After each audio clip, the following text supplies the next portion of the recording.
Hello friends, स्वागत है हमारे इस YouTube channel simple study academy पर। जैसा कि आज हम क्लास 6 मैथ प्रश्नावली 1.1 को पढ़ने वाले हैं, तो हमारे पास फर्स्ट क्वेश्चन दिया हुआ है, रिक्त स्थानों को भरिए। यानी कि जो 10,000 है इसमें कितना से मल्टीपल करेंगे यानी कि गुना करेंगे जो 1 लाख का बराबर होगा।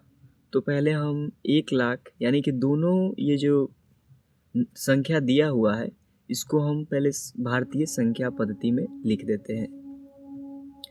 तो पहले हम 1 लाख को लिखेंगे तो हमारे पास हो जाएगा इक्याई, दहाई, सैकड़ा, हजार, 10,000, लाख। अगर हम इसे संख्या पद्धति में लगाएंगे तो संख्या के जो पीछे सबसे लास्ट में देखिएगा 3 अंकों के बाद यानी 3 जीरो के बाद आपको कॉमा देना है। उसके बाद बाकी के 2 अंक चाहे जितना तक बढ़े उससे मायने नहीं रखता है। फिर हम 10,000 को भी देख लेते हैं, दिया हुआ है इकाई, दहाई, सैकड़ा, हजार और ये हो गया 10,000।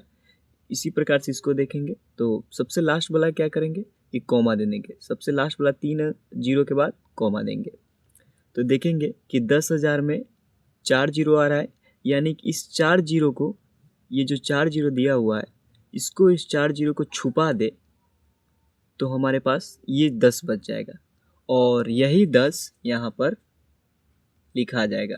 यानी कि हम इस 10,000 में 10 से गुना करेंगे तो 1 लाख का बराबर हो जाएगा।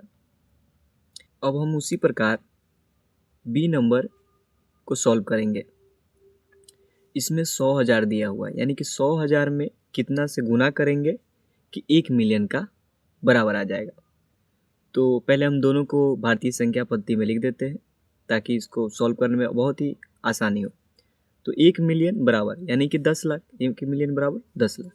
तो 10 लाख को किस प्रकार से लिख सकते हैं, इकाई, दहाई, सैकड़ा, हजार, 10,000, लाख और ये हो गया 10 लाख। ये हमारा हो गया 10 लाख। अब इसकी 100,000 यानी कि 100,000 बराबर कितना, 1 लाख। 1 लाख को लिख सकते हैं इकाई, दहाई, सैकड़ा, हजार, 10,000, लाख। इसमें देखिएगा तो कितना शून्य है यानी कि जीरो कितना है, तो 5 को है। इसमें 5 को जीरो है तो इस 5 को जो जीरो है इस 5 को जीरो के यहाँ पर छुपा दे तो कितना अंक बच जाएंगे, 10 बच जाएंगे। बस उसी प्रकार से हमारा 10 हो जाएगा। यानी कि 100,000 में जो हमारे पास 100,000 दिया हुआ ये, अगर इसमें हम 10 से गुना कर दे, आप सिंपल आसान भाषा में समझ लीजिए कि जो 100,000 है उसमें अगर हम 10 से गुना कर देंगे बस 1 मिलियन का बराबर आ जाएगा। हमारा जो तीसरा है यानी कि सी नंबर, 1 करोड़, यानी कि 10 लाख में कितना से गुना करेंगे कि 1 करोड़ का बराबर आ जाएगा। तो पहले हम 1 करोड़ को लिख देते हैं भारतीय संख्या पद्धति में, जिस प्रकार आगे हम लिखते आए। तो इकाई, दहाई, सैकड़ा, हजार, 10,000, लाख, 10 लाख और ये करोड़ हो गया, यानी 1 करोड़ ये हो गया। और फिर हम 10 लाख को लिख लेते हैं, यानी इकाई, दहाई, सैकड़ा, हजार, 10,000, लाख और ये हमारा 10 लाख हो गया। यानी कि अगर संख्या पद्धति में लिखने की बात करें तो जैसा कि मैंने आप ऊपर बताया आपको कि 3 गो जीरो के बाद आपको एक कॉमा देना, बाकी फिर 2 गो। इसमें भी उसी प्रकार से कर देंगे, 3 गो जीरो फिर 2, यानी कि इसमें कितना कुल जीरो है, तो 3 और 3 6 गो है। और इसमें यानी कि ये जो 6 है, 6 जीरो जो आया है, अगर इस 6 जीरो को ढक दे यहाँ से बस ये 10 बच जाएंगे। यहाँ पर उसी प्रकार से हम 10 को लिख देंगे। जिस प्रकार जो 10 लाख में अगर हम 10 से गुना कर देंगे 1 करोड़ के बराबर आ जाएगा। बस इसमें गुना करना है और कुछ नहीं, बस इसमें गुना करना है। हम आपको संख्या पद्धति के साथ भी ले चलते हैं ताकि और आप आसानी से और जानकारी भी प्राप्त कर सकते हैं। अब हमारे पास फिर से है डी नंबर क्वेश्चन है कि 1 करोड़ में जो 1 मिलियन दिया हुआ है, 1 मिलियन में कितना से गुना करेंगे कि 1 करोड़ का बराबर हो जाएगा। अब हम लोग जानते हैं कि 1 करोड़ का फिर से हम लिखेंगे, इकाई, दहाई, सैकड़ा, हजार, 10,000, लाख, 10 लाख, करोड़। ये 1 करोड़ हमारा हो गया। संख्या पद्धति में 3 गो जीरो लास्ट में फिर 2 गो जीरो देंगे। मिलियन, मिलियन यानी कि कितना, 1 लाख।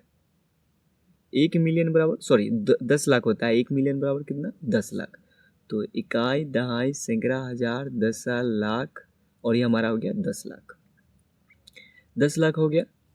करना कुछ नहीं, इधर कितने जीरो है, 3 है, 3 6 है तो 6 इधर 0 यानी कि 6 को छुपा देना, 1 2 3 4 5 6, हमारे पास कितना बच गया 10, यहाँ पर 10 लिख देंगे।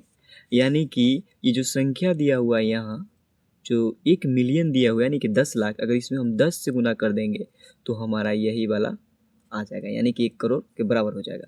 फिर लास्ट में दिया 1 मिलियन, 1 मिलियन को तो सबको पता होता है, तो यहाँ पर हम इसको डायरेक्टली 10 लाख लिख देते हैं, क्योंकि 1 मिलियन बराबर 10 लाख होता है। तो हमारा पहला क्वेश्चन ख़त्म हुआ।